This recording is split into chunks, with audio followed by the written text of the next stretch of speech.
My name is Miroslava Gungadze, and I'm a senior fellow at Friends of Europe, and I will be moderating today's discussion. This is a civil society-led independent expert briefing focused on the growing contradiction at the heart of Europe's sanctions policy. Russia's full-scale invasion of Ukraine led to unprecedented EU sanctions and the freezing of Russian state and private assets. Politically, there is a broad agreement across the EU that these assets should be used to support Ukraine's defense and recovery.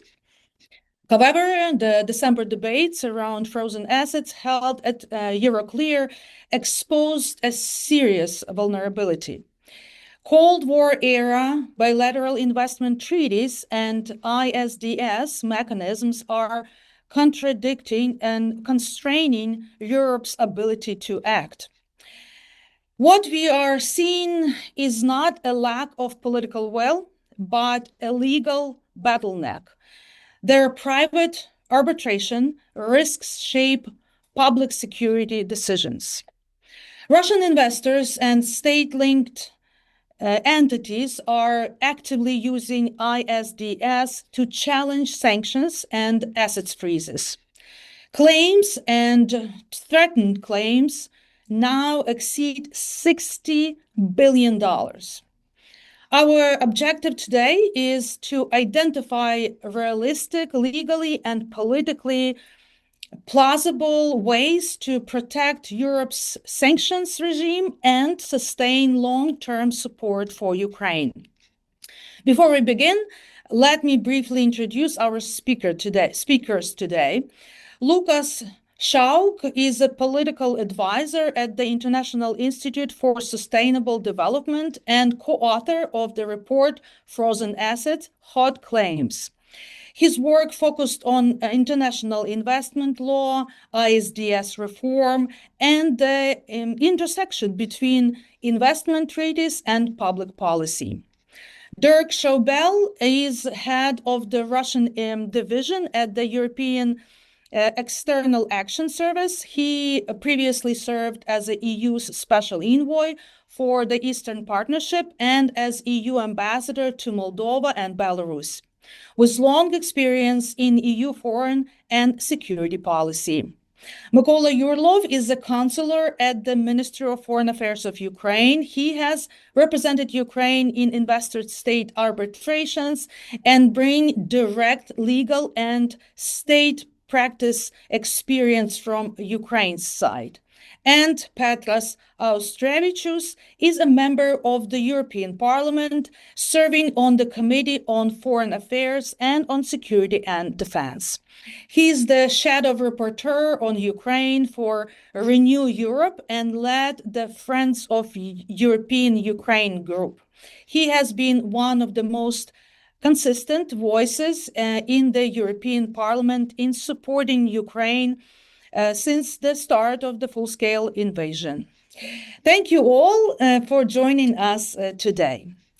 So, Friends of the Earth Europe are co-organizers of today's discussion. And now I give the floor to Paul de Klerk, head of the Economic Justice Campaign at the Friends of Earth Europe, for a brief introduction to their perspective on ISDS.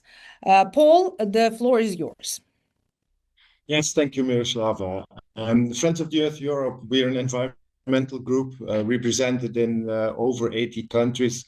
We're working on exposing and countering the risks of investor-state dispute settlement, or ISDS, already for many years.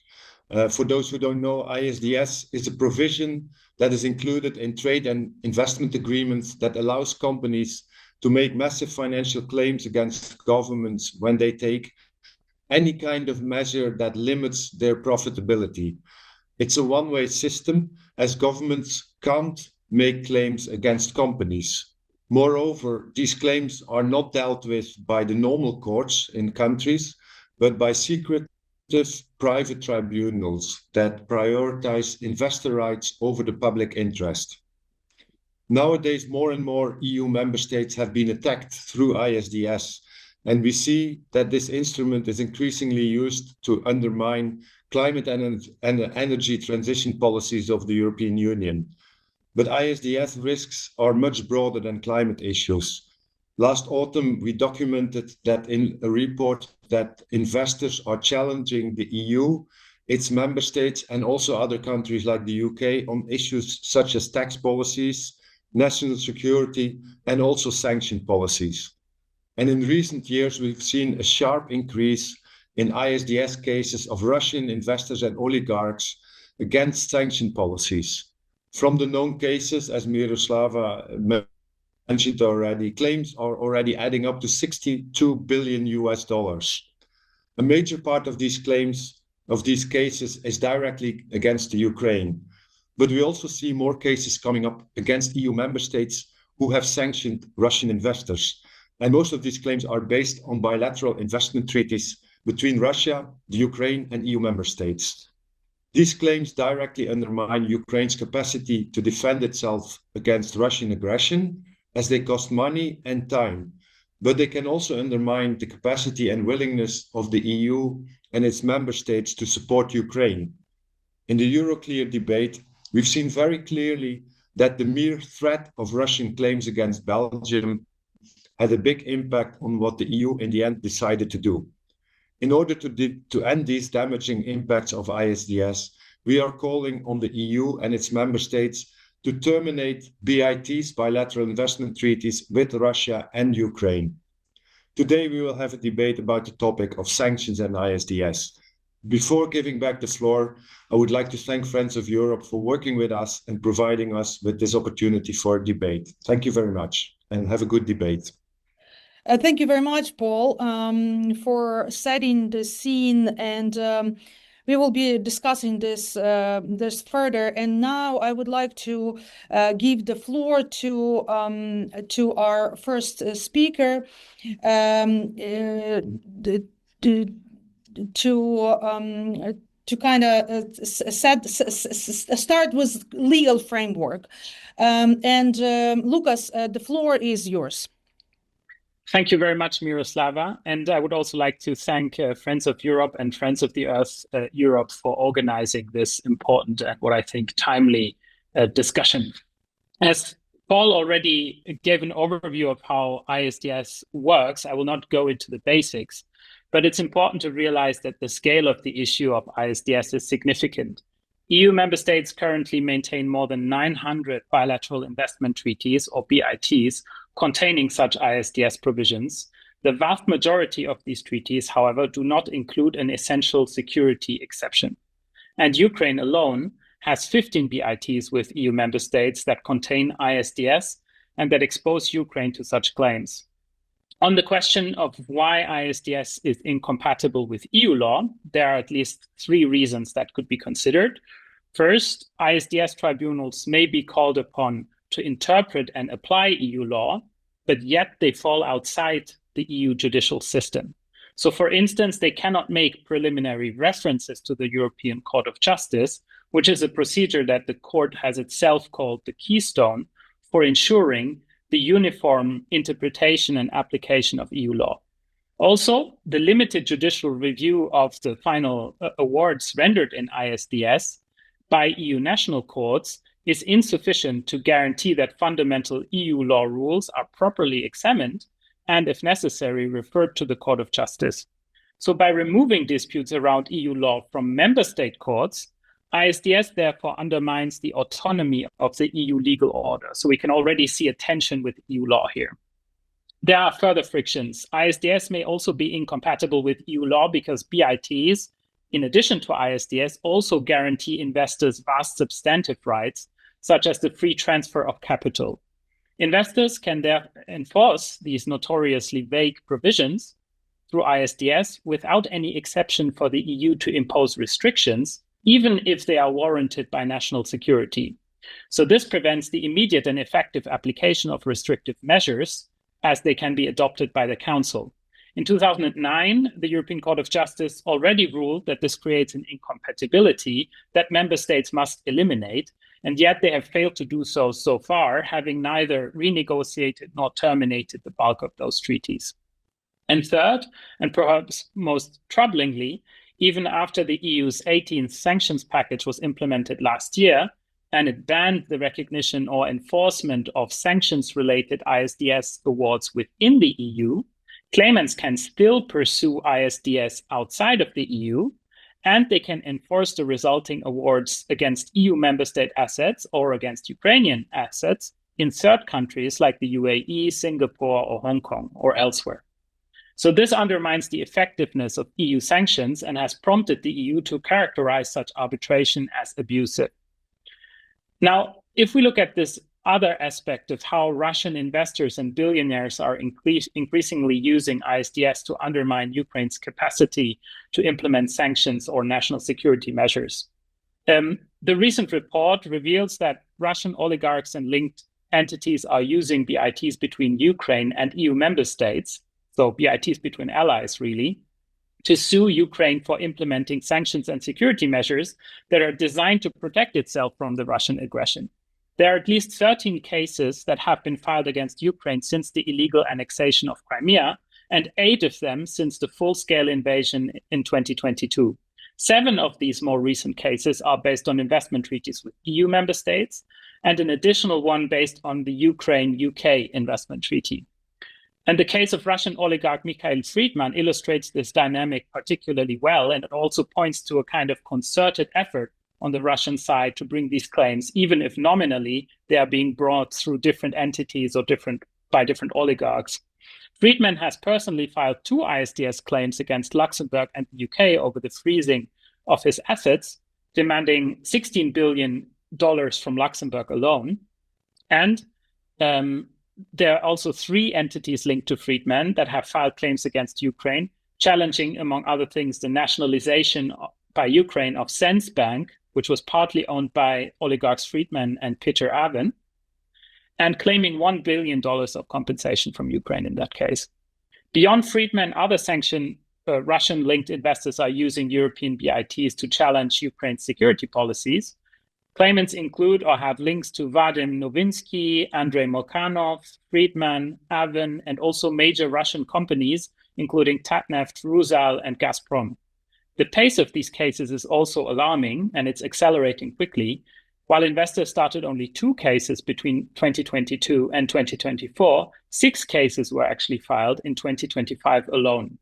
And what is important to realize is that each of these cases imposes a significant financial burden on Ukraine. The mean cost for states defending in a so-called ICSID arbitration is $5.3 million per case. And Ukraine must hire costly external legal counsel for each arbitration. For a country dedicating every available resource to its defense against Russian aggression, these are resources that could otherwise go toward protecting its people. And that does not consider the devastating consequences if Ukraine is ordered to pay compensation, which could far exceed the $5.3 million average. The threat extends also beyond direct cases against Ukraine. As we have seen last year, it can have a chilling effect on European financial support. We also saw Belgium block the use of 90 billion euros in frozen central bank assets at Euroclear to support Ukraine last year. Prime Minister De Wever specifically cited the BIT with Russia as a key concern. 4 Russian investors have already initiated ISDS claims against Belgium, even if that is over private assets that are frozen there. But still, this is clearly intended to build up a kind of menace or threat, influencing the Belgian decision-making there. So this is where one has to ask oneself why the EU is still maintaining and has still not terminated its 18 bilateral investment treaties with Russia and its 20 bilateral investment treaties with Belarus after years of aggression and open war. So to conclude, the investment treaties that European countries maintain with Ukraine have effectively become tools that are used primarily by sanctioned individuals, weaponized to undermine Ukraine's national security and sanctions policy. And the treaties with Russia continue to threaten the viability of the EU financial support with Ukraine. And I would like to hand back to Miroslava. Thank you very much. One short question regarding your statements can we actually say that ISDS is in this context simply a legal mechanism, or has it become a tool of hybrid warfare? I think it is a tool of hybrid warfare because we can see in terms of time the fact that these claims are accumulating. We can also see that, for instance, the 4 claims that were brought against Belgium were all brought in the run-up to the decision late last year whether to use the Russian, the immobilized Russian central bank assets. So we can clearly speak of a coordinated campaign here. So I think this is clearly used to exert political pressure. Thank you very much. And we will move on. And next, I would like to give the floor to Dirk Schrobel from the European External Action Services. Actually, this is kind of a good segue. So please, President von der Leyen stated in December that member states should terminate their BATs with Russia, and this was reflected in the Commission's reparation loan proposal. Given that 19 member states still maintain BATs with Russia, what concrete steps has the Commission taken, is it planning to take to ensure termination? Yes, thank you very much, Miroslava. Good afternoon, everyone. Thank you for having me here. First of all, I would like to say, as you rightly said, I am working for the European External Action Service. I'm the head of the Russia division, and everything that we're discussing today is basically the main responsibility of the Commission and of DG Trade. So for the very detailed comments and answers, I'm afraid you will have to contact and invite the European Commission and DG Trade. But let me perhaps give you a few notions from the EAS perspective on the subject matter. First thing, to put a little bit a political frame around our discussion. Our main goal in our Russia policy and Ukraine policy is, of course, to support Ukraine as much as we can on all fronts, including on the financial front. And of course, to limit, and that is the main aim also of our sanctions policy against Russia, to limit the ability of Russia to finance its war of aggression against Ukraine to the maximum. Ukraine is in dire need of additional finance to cover the financial needs for the years 2026 and 27. And first of all, I would like to say that we're very pleased that we found a way to help Ukraine for these 2 years by identifying 90 billion euros for this matter. Indeed, there were 2 options on which to choose. One was indeed the use of the Russian assets. In the end, we went another way. We went for the use of the so-called EU's budget headroom to raise the money on capital markets. And that is the way that we are now implementing and looking into the details how we can finance, how this financing can exactly look like. The good news is for Ukraine that Ukraine will not have to pay back this money unless Russia will pay the reparations that it needs to pay, legally speaking, for the destruction that it has committed in Ukraine. So this is perhaps on the state of affairs. So we're very happy we found this money, and that is, I think, the most important thing in everything, that we will be able to help covering 2/3 of Ukraine's needs for the years 2026-27. Now, a few words on the different aspects that are to be discussed today. First of all, on our EU member states bilateral investment treaties with Russia, we have altogether 17, not 18, not 19, 17. 16 BITs, 16 BITs, which covers 17 member states, because there's one joint one between Belgium and Luxembourg. They have a joint one with on Russia.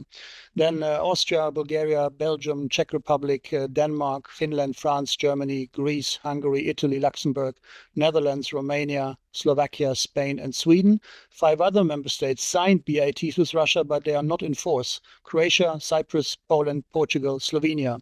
And the only one who has so far terminated its existing bilateral investment treaty with Russia is Lithuania, which terminated the contract on the 15th of October last year. Now, what is the interplay between the member states' bilateral investment treaties and the EU's restrictive measures? First of all, EU restrictive measures are adopted by the Council of the European Union. Asset freezes under EU regulations are directly applicable under EU law and do not require any implementing acts by the member states. There is no margin of discretion for member states when enforcing asset freezes or similar EU restrictive measures. Member states are under the obligation to enforce these measures. The relevant EU regulations include a clause that expressly prohibit the satisfaction of claims for compensation, meaning the payment of the mentioned ISDS awards, which are made in relation to restrictive measures. EU restrictive measures are fully compliant with Union law and with public international law. Then a few words still on measures to protect member states from the ISDS claims.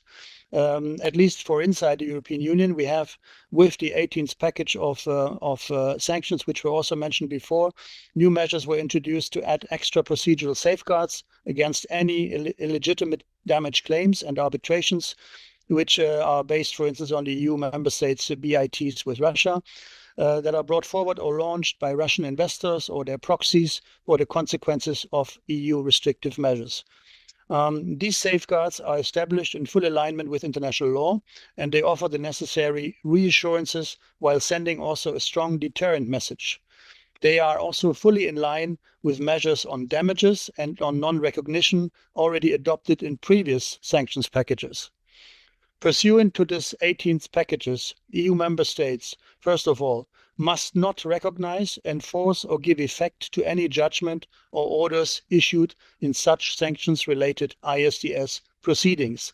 Secondly, member states are entitled to recover any damages and legal costs incurred in such proceedings.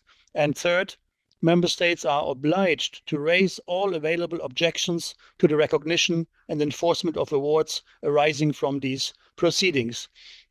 So this gives, we believe, a very good coverage inside the European Union. Of course, I cannot speak for third countries as Lucas has done. These measures complement other arbitration-related provisions which were adopted in the 14th and in the 15th sanctions packages, and which had already introduced protection against the expropriation of European assets in Russia, which is another big topic, by the way, as well as against anti-arbitration injunctions issued by Russian courts. So this is perhaps to put things a little bit in perspective.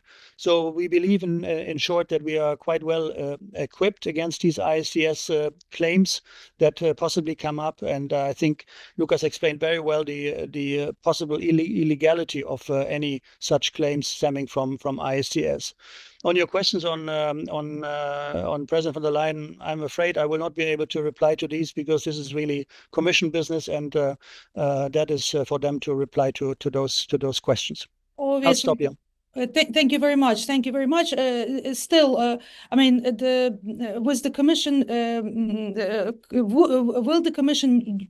I understand the Commission again, but do you see this possible timeline for infringement proceeding? I frankly really do not know what the plans of the Commission are. I'm really sorry I cannot answer this question, but I'm sure that serious reflections are ongoing in the Commission on this topic. As you can see, we have they are very busy with this also in the sanctions package. Maybe also in one of the next sanctions packages, something additional will be included. I cannot prejudge this. I'm sorry to say that this is not our responsibility. And one more kind of maybe again question of you clarified how many states have the BITs. Why are these treaties still alive? What is blocking the termination? I think that's also a question, first of all, to those member states themselves. And by the way, it is also up to them to terminate those agreements. Maybe the example of Lithuania can serve as a good example that others can follow. I think it also depends on the overall situation. If the war continues for a long time, if Russian aggression continues for a longer time ahead, I think many member states will think twice whether they should not better terminate these agreements, because also there's not much business in regular business to be done with Russia at this moment. Also, our sanctions are trying, of course, to limit the ability, as I said before, that Russia has big business with us, and that it can make a lot of profit that can be used for war purposes against Ukraine. Thank you very much. And we have Lithuanian representative today, so we will hear that great example. Lithuania is giving a lot of great examples at this time of crisis. However, right now I would like to switch to give the floor to our Ukrainian representative from the Ministry of Foreign Affairs of Ukraine. So big question is, from Ukraine's perspective, can you confirm that ISDS claims by Russian investors undermine Ukraine's capacity to defend itself? Thank you. Well, let me first start that the initial philosophy behind the bilateral investment treaties was very much different from the way they are applied nowadays. Indeed, the purpose of those treaties was to promote mutual investments and to ensure that those investments are afforded with the necessary level of protection. Unfortunately, as we have seen with time, these provisions and these treaties have been rather abused and used to the detriment of the initial purpose. Having previously worked in the Ministry of Justice and overseen the entire work on the defending against the investor-state dispute settlement claims launched by Russian investors, I can say that and confirm the words of my colleagues here, like especially Lucas, so that it does take a lot of time and resources to defend against these claims. That being said, Ukraine is fully in compliance with the law, with international law, with international investment law, and the provisions of these treaties. And we have managed to consistently demonstrate that in a series of decisions. However, even defending against these claims takes enormous resources, and both financial resources, because we cannot represent ourselves. We need top-level arbitration practitioners to have the equality of arms in the international arbitration procedures against our investors, or so-called investors who are also procuring high-level arbitration lawyers, and human resources, because again, every single case, there needs to be an interagency working group set up, the resources of civil servants used to formulate the position, to gather the evidence, to prepare these files. So indeed, the way that we see that this overuse or even abuse of the ISDS provisions have been having a chilling effect, not only in Ukraine, but globally, with respect to regulation, with respect to protection of public interest, national security, and the public order. Because every time that the government needs to pass necessary regulation or take, as in our case, necessary actions in self-defense against the genocidal aggression of the Russian Federation, every time there is a risk that some through treaty shopping, through forum shopping, some of the affected entities will initiate these lengthy and costly international arbitration proceedings. Now, not only that, we have also seen that this threat, the mere threat of ISDS claims, have also shaped the debate on the reparation law. I would like to thank my colleague from the European External Action Service here for explaining the way that these discussions have went. And indeed, Ukraine is very much grateful for the 90 billion euro loan solution that was eventually passed. This is a very critical and important step, not only for Ukraine, but for the security of all Europe against Russian imperialistic aggression. At the same time, we saw that the threats of these claims, however substantiated they are, and as has been proven numerously by various scholars, those threats have not been substantiated, but these threats have had a significant effect on the debate around the use of Russian immobilized sovereign assets. And one of those threats, as has been explicitly mentioned, is that, well, if we do something about them, even if it's not expropriation, if it's not confiscation, Russia will sue Belgium or Luxembourg under the Belgium-Luxembourg USSR Bilateral Investment Treaty. It is indeed a legacy treaty stemming back from the late 1980s, because it was a treaty with USSR, but still it shapes the decision making 30 years from the date it was completing, that it was completed.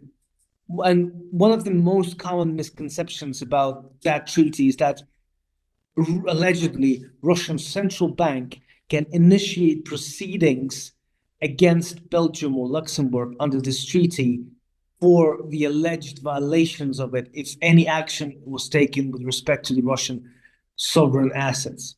Now, there is quite substantive evidence to the contrary, that this treaty is not an appropriate forum. This treaty does not provide for an appropriate forum to resolve this issue, most of all because the bilateral investment treaties are not supposed to cover the claims by sovereign states. And the Russian central bank is, of course, here acting, and the assets that have been placed by them through Euroclear and other institutions fall within the definitions of acta iure imperii, which are the sovereign acts of state, and they do not fall under the protection of the bilateral investment treaties. And even then, if we accept for the sake of the argument that somehow the arbitral tribunal would accept the claim that, and indeed rule that these assets are protected by the bilateral investment treaty, there is a very, very strong case against finding any liability on the merits. I will not go into any more legal details due to the lack of time, but I'm happy to share the link to this legal analysis. But what I wanted to say here is that the mere existence of this bilateral investment treaty and the lack of understanding about the intricacies of jurisdiction, liability, and enforcement of any potential awards derived under this treaty shaped the public debate on the use of Russian sovereign assets, and ultimately led to that decision not to proceed with the reparation loan, which I think is a very important element for all of us, the Friends of Europe and the European decision makers, to consider when planning further policy measures with respect to national security and investment protection. Thank you. Absolutely. Thank you very much. And I have one follow-up question in context of Ukraine's EU accession process. Would Ukraine consider coordinated termination of BITs with EU member states to prevent continued abuse? Yes, that is an issue that has been discussed, of course. I'm not in a position to comment on that in my official capacity, but what we see, the way that the European Union's views with respect to intra-EU BATs after the ACMEA decision, I think it gives us a guide to think in the direction of where we would be heading there. Any timeline? Well, again, that would not be within my zone of responsibility. Not to comment on the European integration progress of Ukraine, but of course we're all working hard to make sure that this would happen. So this is one of the issues to be discussed within that process. Is Ukraine encouraging the member states to actually terminate those treaties on their own? Again, I In my formal capacity, I cannot provide any comment on that. I apologize. Thank you. Okay. Thank you so much. Thank you very much for this position. And I would switch to our European Parliament perspective. And let me now bring in Petras Austriavicius. Petras, thank you very much for being with us today. And the big question is Russian oligarchs are using ISDS mechanisms embedded in Cold War era BITs to pursue massive claims against Ukraine and EU member states, diverting public resources and weakening Ukraine's defense, as we heard today. What steps are the European Parliament and member state taking to avoid, phase out, or neutralize ISDS, starting with treaties involving Russia and Ukraine? Thank you. Let me to bring a wider perspective and broader perspective into this issue.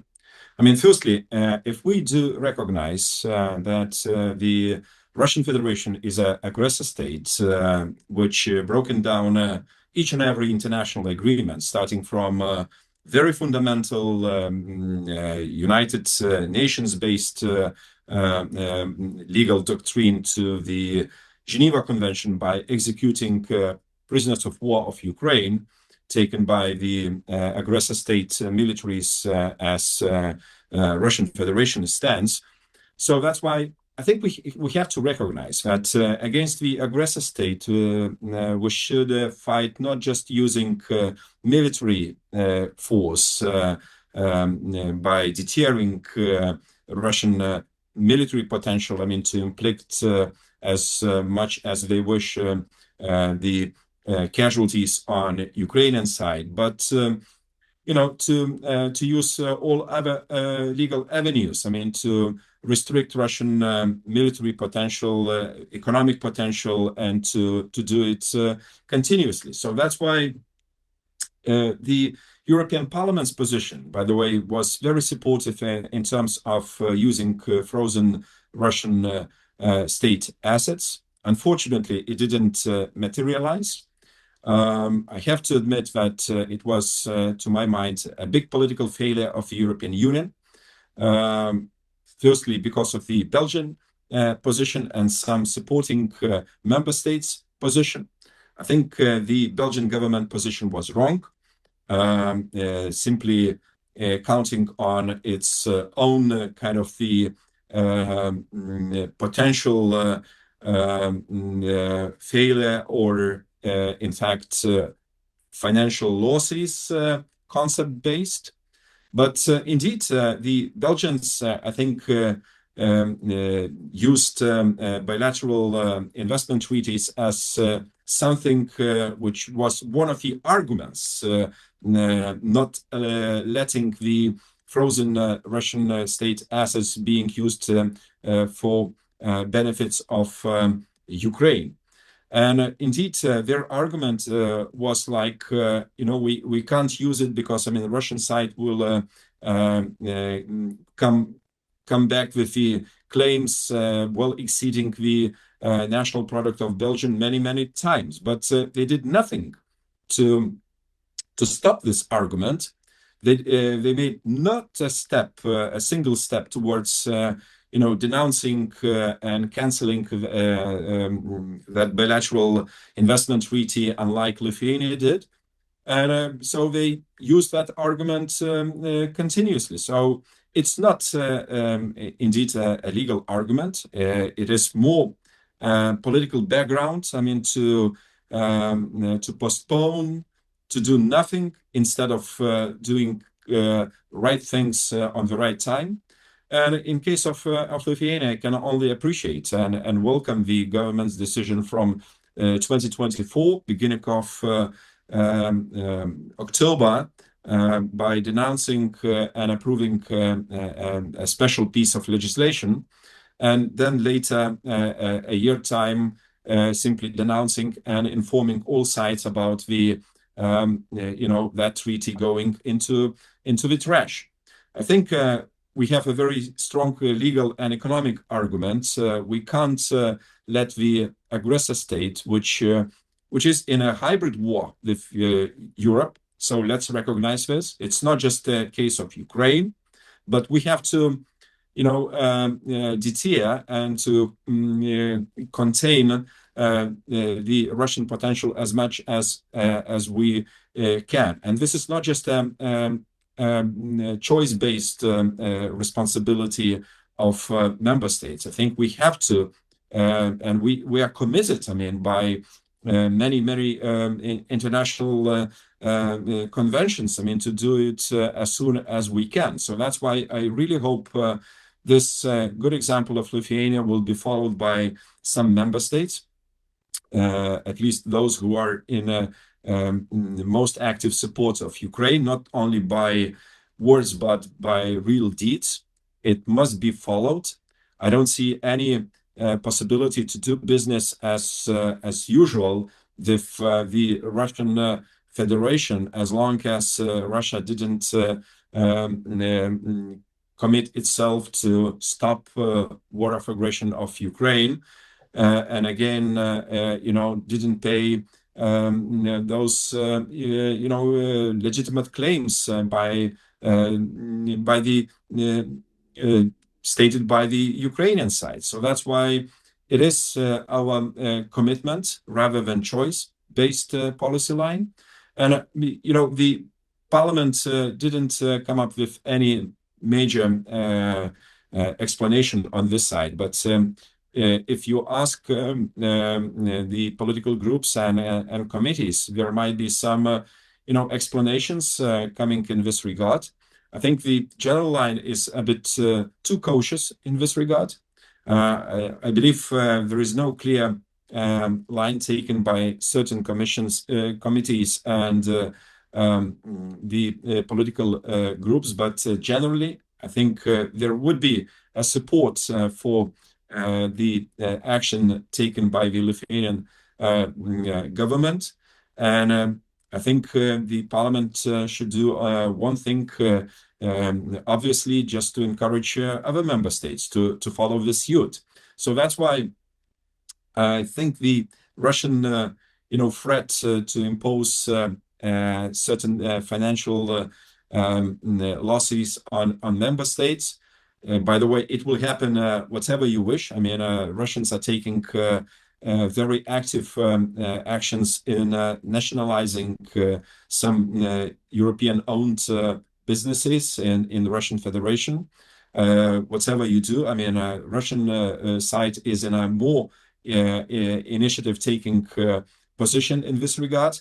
And I think it's absolutely naive point of view that by doing nothing from EU side, we will simply find a kind of best accommodative solution in this regard. If you ask me, should we suppose that will be a comeback, to the position business as usual as before 2022? I don't see, easy way back in this regard. I think it will be very complicated. I'm not speaking about any time frame possible now. I don't think anybody might see it happening soon. But politically, first we have to settle this war on Ukraine's terms, not on Russian terms. Secondly, we should, inflict as much as possible financial loss on the Russian side. So that's why each and every step from the member states, not just looking to the EU side, but showing a good example from capitals. This is something which supports the cause of humanity as well as rule of law and based on international law as much as possible. So that's why I hope we will be not alone. Lithuania as a state which cancelled and denounced this VAT with the Russian Federation, because there is no possible business in times of aggression of this scale against Ukraine for the time of being. Thank you very much. Thank you for this opening remarks. One follow-up question. You mentioned that Lithuania decided to terminate in 2024. It's 2026 now, and actually nobody actually follows suit. What actually have to be done? What kind of actions internally, maybe in the Parliament or in the Commission, has to be done to push the member states to do so? Well, I mean, we have, unfortunately, I have to admit, certain record of not really very enthusiastic even implementation of sanctions. The European Union took by 19 sanctions packages. I mean, by today. We see up to now some member states, to name them Hungary and Slovakia, which openly challenge, for example, the termination of gas importing policy line from Russian Federation. So it's nothing new in this regard. Member states are trying to keep this business as usual policy line, some of them. And I believe there is a kind of very bleak expectation that things might settle, companies might be interested to be back on the Russian market, and then you see a possibility to earn some money, I mean, to do business, to be profitable. And, unfortunately, this kind of the disease of beliefs based on previous great business with the Russian Federation sometimes prevail. So that's why, I mean, not to touch the existing treaties structure is unfortunately, it's not a good example I might support and endorse, but probably this, de facto policy line still prevails, generally speaking. One more follow-up. Obviously, Lithuania is the small state. The bigger state have much more interest in probably Russian Federation. The question of Russian reaction when Lithuania decided to terminate, was there backlash? What was the reaction, and is there any reaction now from Russian Federation? I think we are not a small member state. I mean, we are much bigger than Belgium by territory, by GDP probably. But if to look into the trade structure, I mean, pre-war trade structure, so we had rather extensive trade relations with the Russian Federation. But the political decision was made that the Russian side is an aggressor state. And if you trade and having economic relations with the aggressor state, so you take a part of your responsibility, because you cannot finance aggressor state which fights against your friend and a partner country, Ukraine. So there is a certain political responsibility. And assuming that political responsibility must be translated into the business and economic policy line, so that's why we made this kind of the right historical, political, and humanitarian choice. I mean, on what side we are. I mean, based on this, for us, I mean, to make the decision to restrict economic relations with Russia as much as possible was easy, because politically we had no discussion whatsoever who is right, who is wrong, who is aggressor, who is a victim. So that's why if politicians, if a political community on the national level is able to do it as soon as possible, so then the choice is clear. Thank you very much. And I see a beautiful memorabilia on your background from Ukraine. You obviously been there many times. Indeed. I will for good reason, and I will be back. Thank you very much. I will now open the discussion among the panelists and with the audience. Practical note: please use the Q&A box or raise hand. Please keep questions short, one question at a time, and I'll direct them to a speaker. I may group similar questions together as well. So to start, I would like to start with the December reality check. We already talked about the situation in December, and yes, there was a positive decision, but Russian assets remains. What exactly was the legal risk that made Belgium hesitate? Is this the issue? Was it a genuine exposure or a political choice framed as a legal constraint? Maybe I don't know who would like to answer from the speaker. I mean, I can start, but again, it is not up to me to interpret member states' decisions. That is, you have to ask Belgium why when the Prime Minister, why he chose not to vote in favor of this. There were other member states as well, as you might know, but that is internal discussions which we don't comment usually. I think we have now to see two things. First, we found a solution. An alternative solution, which was anyway on the table as well. It was not only the use of the Russian assets, but also the other option that I mentioned, to borrow money on the capital market from the EU side. And the most important is that we have found support for Ukraine, which is urgently needed. Otherwise, Ukraine might not survive financially and also militarily, because part of the money will be given for military purposes, as you might know. So that's one thing. And secondly, we have also achieved one important element in December, namely we have frozen permanently the Russian assets in the European Union. That is a very important element. Before that, we had to extend them every 6 months, I believe, and that is was always a complicated procedure, as it is also for the sanctions, as you will know, that they all have to be extended every 6 months, and you need unanimity by all member states for that, which is not a given, as you also know. So, and I think I saw also in the chat a question on what will happen with the Russian assets. First of all, the discussion is not that. This can be resumed anytime again on the use of the Russian assets. It is. We have now found, first of all, a solution for the time being, but it doesn't mean that we cannot reopen the subject on the use of Russian assets in the future when it is needed, when financial needs occur again, and when the situation might have changed.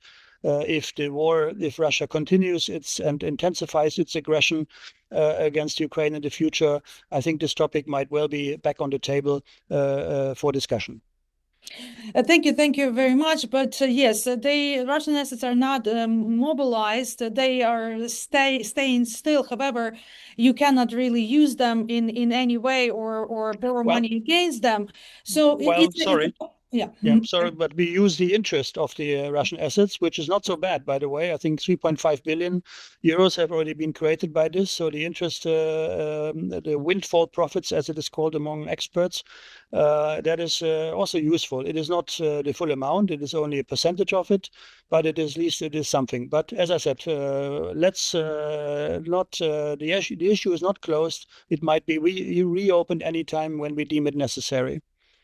I mean, there are a lot of experts say that Russia must pay. In this situation, it's not clear who is actually paying for supporting Ukraine at this moment. Maybe Petros, I would like to hear your position on this December decision. It's important that actually Russia would pay, not a European public. Well, definitely so. So that's why I do regret the decision which was taken. I mean, it's good. I mean, EU came out with a certain financially sound decision, 90 billion. But again, it's for 26-27. Are we sure? I mean, we will be able, I mean, to settle all the issues by 27? Looking at the Russian behavior over time of being, freezing Kiev and many other cities and towns in Ukraine, it doesn't look so. I mean, in opposite, Peskov promised, I mean, to keep going and fighting against Ukraine. So that's why that decision in December didn't stop Russia. Not at all. I mean, neither politically nor financially. So, I think the story behind it still remains to be investigated. What happened? Who been main players in this regard? I see a lot of the special Russian operation trying to influence some players like this Belgian company, which clearing company, for example, with this French banker behind. I mean, a lover of Bolshoi theater and Russian opera. What kind of opera he does love? I mean, that's my question. I mean, and who are those artists? I mean, who perform for him, and at whose expense? But I think Russians did a lot of efforts to scare sometimes. People in Europe who don't base their beliefs not necessarily accept financial considerations, and the certain member states again they didn't show their backbone in this regard. So that's why it is a bad example. Politically speaking, it's a really bad example. Russians must pay. I hope frozen, immobilized Russian state assets will remain as long as the story about compensation and reparations to Ukraine will be settled. I mean, we can't touch that money by that time. And again, look, 90 billion for Europe, it's big money. I mean, let's admit, Ukraine needs money, but for EU budget, again, it's a considerable amount of money. So that's why I think this is a strong motivation for EU to keep minds open and to look for final settlement, probably doing something differently. Thank you very much. I would like to give the floor to Ukrainian representative. How Ukraine feels about this December decision, and we will move to legal discussion further. So, thank you, Miroslava. Before I respond to your question, I would like to briefly reflect on the previous question you had about what about making Russia pay? Where does that come? Where does that actually come from? And it is very important because we, despite our best efforts, we saw that this was absent from the discussion in December. The legal obligation of the Russian Federation is already recognized. It was recognized in 2022 when 94 states in the United Nations have passed jointly voted for the resolution called Furtherance of Remedy and Reparation for Aggression against Ukraine. And that resolution of the UN General Assembly explicitly recognized that, and I quote, the Russian Federation must be held to account for any violations of international law in or against Ukraine, including its aggression and violations of the Charter of the United Nations, as well as any violations of international humanitarian law and international human rights law, and that it must bear the legal consequences of all of its internationally wrongful acts, including making reparation for the injury, including any damage caused by such acts. This very resolution has also recommended the creation of the International Register of Damage. As you may already know, that Register of Damage has been created. It is already operating. It has accepted its first 100,000 claims from Ukrainians as of now. And just 3 days before the fateful meeting in December, we also had the Convention on the Claims Commission signed by 34 states and the European Union. And then later one more state joined. So the Claims Commission, the International Claims Commission for Ukraine, will review the claims submitted to the Register of Damage and issue awards for compensation. Now, these claims are not only limited to Ukrainians, to natural persons. It is the register is open to any legal and natural person on the territory of Ukraine which has suffered damage as a result of Russian aggression. So that includes foreign citizens, that includes foreign companies, and that includes the state of Ukraine.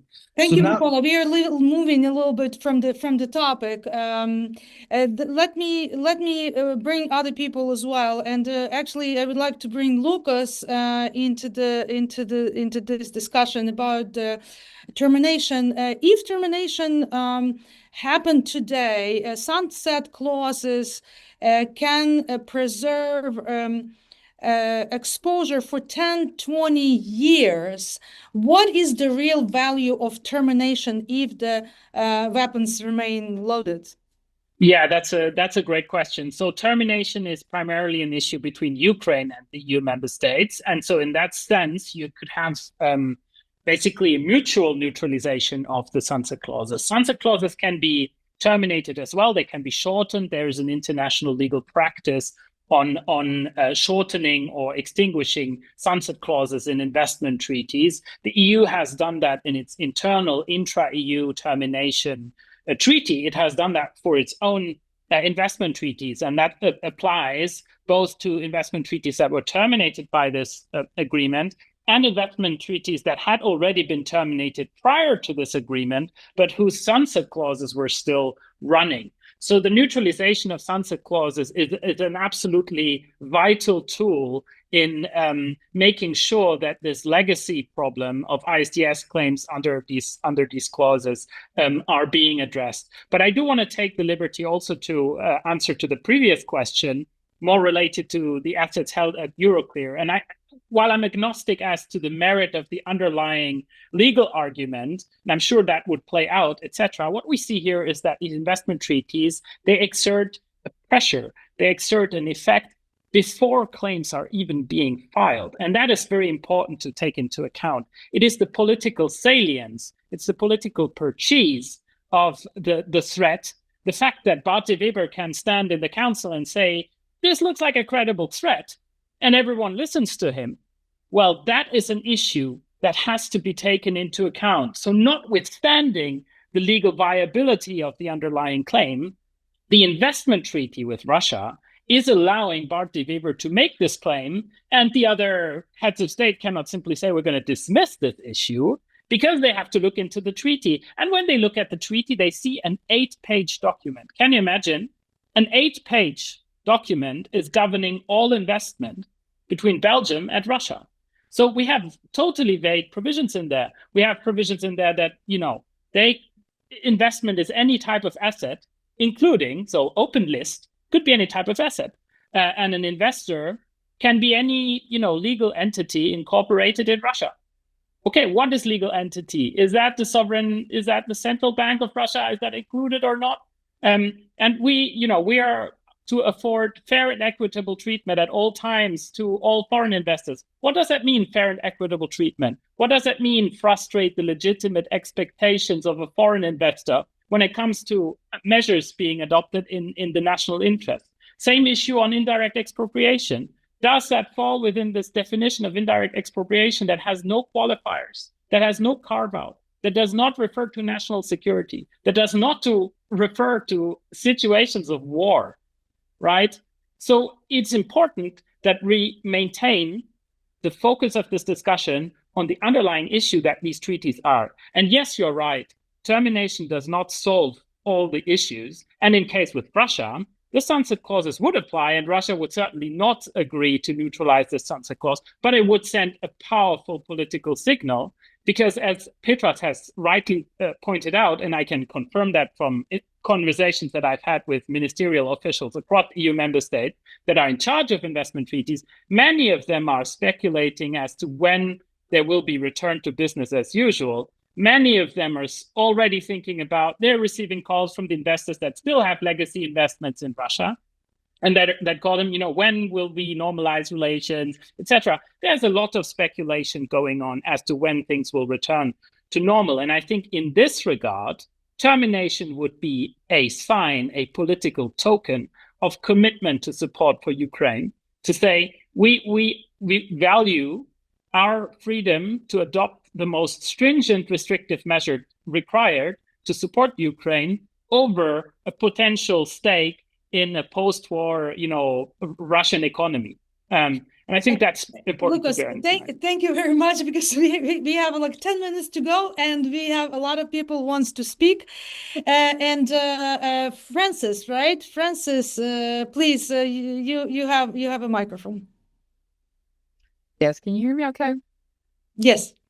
Yeah, I wanted to ask Lucas to speak more to why the sanction packages are not really enough in terms of protecting EU member states from legal vulnerability of ISDS, because of the kind of court shopping that can happen, in which cases can still be brought through non-EU arbitration courts.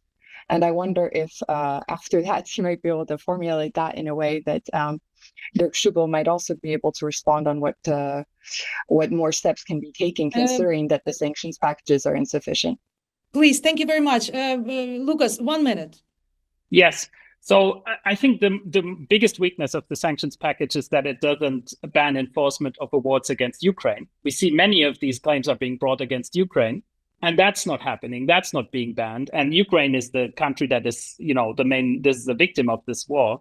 So, and we see the capacity that these claims bind in the Ministry of Justice in Ukraine. So it's important that these measures that are being adopted in the 18th sanctions package, that are important measures, are being extended to Ukraine. That is an important point. How can this happen legally? That is another discussion, but that's important. And I think a second point is that, yes, this sanctions package only goes half the way. These claims can be seated in any jurisdiction outside of the EU, and the resulting arbitral awards, they can be enforced against state assets, including of EU member states, anywhere outside of the EU. And actually all EU member states are members of the ICSID Convention, which obliges them to enforce arbitral awards, and they are bound to do that. So there's also a friction or tension between this fact that they can no longer enforce under EU law, but that they're under a public international law obligation to enforce these awards. So there's tensions that need to be resolved. Thank you. Thank you very much. And I would like to give floor to Dirk, please, and maybe to add additional question, political question, maybe. Do you see any realistic coalition of member states willing to push this through? Who are the must-have countries? To push through a further strengthening of the provisions in the new sanctions package. That is again difficult, and we do not comment, as you know, on member states' specific behavior. We hope we get a majority, but what I can tell you is also the 18th package includes a formula that was agreeable to all 27. That is what we could achieve. But what I can tell you is that the issue is known here in the House, in the Commission, and that colleagues are observing the situation. Maybe they're also working on something. I do not know, because I'm not in DG Trade and in the Commission. So I'm sure that if this is considered not to be sufficient as a measure, what is included in the 18th package, then we will look into a reinforcement at a later stage. When and how this will happen, I'm afraid I cannot tell you. Thank you. Thank you very much. And I would like to give floor to Tika Tsersadze. Thank you, Miroslava, and thanks for Friends of Europe for the discussion. I agree with everything that was said. I think the reparations are owed to Ukraine and Ukrainians. There's no question about that. One thing that we really need to be very careful about is saying that why should European citizens pay for Ukrainians? This is not a humanitarian assistance we are giving to Ukrainians. European citizens are buying security and protection that Ukrainians are fighting. And I think it's important to acknowledge this. It's not either or. With this 210 billion that was supposed to be given as a reparations loan, which hasn't happened, or the money that EU member states are going to give now, we will have to find more money for Ukraine. This is not the end of the story. So my plea would be to have a big picture, look at this, that when we exhaust this money, and this money will go to Ukraine, there will be need, and there are already discussions about between EU, US, and Ukraine, for long-term vision for Ukraine, how to recover, reconstruct, and integrate Ukraine in the EU. So I see it in media all the time. We are European citizens will pay €3 billion a year. what is 3 billion euro a year for 450 million people to buy security, right? So I think we do need to be very careful how we frame this thing and not to say that, oh, this is a bad solution. It is not. It's European citizens only to the Ukrainians also. Thank you. Thank you very much. Good point. Politically, actually, I see Timothy Ash in the room, and maybe I would like him to give us a minute of his thought. And maybe politically, how do we explain to European citizens that frozen Russian assets cannot be used because of investor claims? Who carries political responsibility? Timothy? Yeah, hey, sorry, you caught me a little bit unprepared. Yeah. Look, I mean, my take is, obviously the council decision in December was a little bit disappointing in some respects. Obviously we wanted more progress in terms of the reparation loan. But in the end, the 90 billion was a significant sum of money, and I think it does fill Ukraine's financing needs, certainly for the next 2 years. And the 210 is still there, right? The 210, and actually more than that, obviously 300 billion probably, is still available for recovery reconstruction. I think you can tell probably from the tone of the 1 hour of this session that I guess everyone involved in lobbying and working to make this happen, no one's going away, right? Everyone's still very energized and and focused on this, and as I think one of the previous commentators said, this money is owed to Ukraine. It's clear, right? So I think that the campaign will continue. We've learned a lot, I guess, from the last couple of months and beyond that over obviously the last 3 years. It's about making sure this happens, making sure it gets the resources to both win the war and then have as successful recovery and reconstruction as possible. So I think people are still energized. It will get done. I do take the point of the previous speaker that, in a way, this idea, and I've been pushing that in a way that, why should Western taxpayers pay when there's this immobilized Russian asset money there? I mean, I guess we used that because it was to try and, wake up politicians in European jurisdictions, that we need to do this, right? And I guess, late last year, there was this huge financing gap for Ukraine with the Americans walking away. And with the IMF and the European Union macro assumptions, assuming the war would end in 25, there was this big gap to fill. And I think needs must, and I guess that message in the end concentrated people's minds and ensured that one way or another the 90 billion was provided, and the 140 billion financing gap actually as is will be filled. So yeah, I mean, I'm not sure I really answered your question there, but there you go. Thank you, Tim. And we have maybe 3 minutes to go, or even less. So we're approaching the end of the session. I would like to invite each speaker to share one short closing thought, not more than 1 minute. Lucas, Dirk, Mykola, and Petras. And then generally, one big question for me, can Europe really credibly claim strategic autonomy if private tribunals can veto security decisions? Floor to Lucas, please. Thanks. So I think currently it cannot. I think the EU member states should work with Ukraine to terminate their bilateral investment treaties and also neutralize the sunset clause in these treaties. That is to really prevent claims. Then I think the EU and its member states should terminate BITs with Russia. That is more to send a political signal and clarify their commitment. And finally, I think the 18th sanctions package should be amended to make sure that ISDS awards against Ukraine are also not enforceable. And the EU should work with third jurisdictions to make sure that arbitral proceedings cannot be seated there and enforcement cannot be sought there. Those would be my kind of closing recommendations. Thank you so much, Dirk. Yes, perhaps also on the bigger picture, simply to reassure everyone who is listening in here today that we will stay tuned on Ukraine. We are in the middle of the preparations of the 20th package. Today was Foreign Affairs Council. We had some additional sanctions passed, not economic ones, but hybrid ones. We are staying tuned, and rest assured that we do our utmost to support Ukraine as much as possible, and that we also hope to try to find a solution to the problems that have been discussed today. And last point, we will never, from this house, you will never hear that this is European taxpayers' money that we're giving to Ukraine.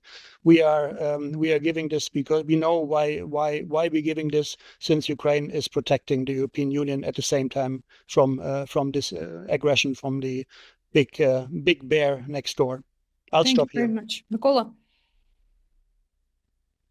Yeah, thank you. Thank you very much for these kind words. I would just like finally say that since we see that the BATs is still a major problem, one way to address the use of assets could be by ratifying the Claims Commission Convention. That way, the Russian immobilized assets could be transferred to the international compensation mechanism and then be used through the Claims Commission for the defense, reconstruction, recovery, and compensation for the victims of the Russian aggression. So my call to action to all of you would be to ask your parliamentarians to ratify the Claims Commission Convention as soon as possible, so we make sure that it enters into force. It does so after 25 ratifications. Thank you. Thank you, Petros. You're muted. Muted. We don't hear you.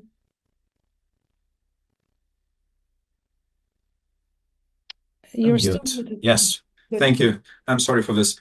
Well, given we believe that Ukraine must prevail and Russia after this war might change for much better, I suggest another aspect, to be added to our discussion later, future discussion.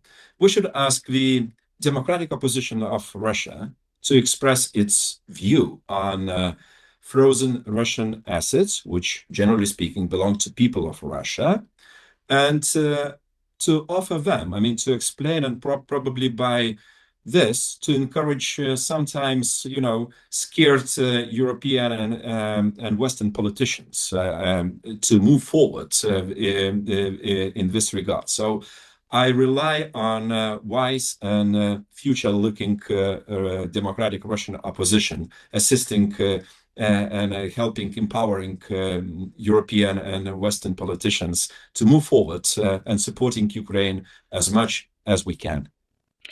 Thank you. Thank you so much. And let me close by again returning to December, because that moment matters.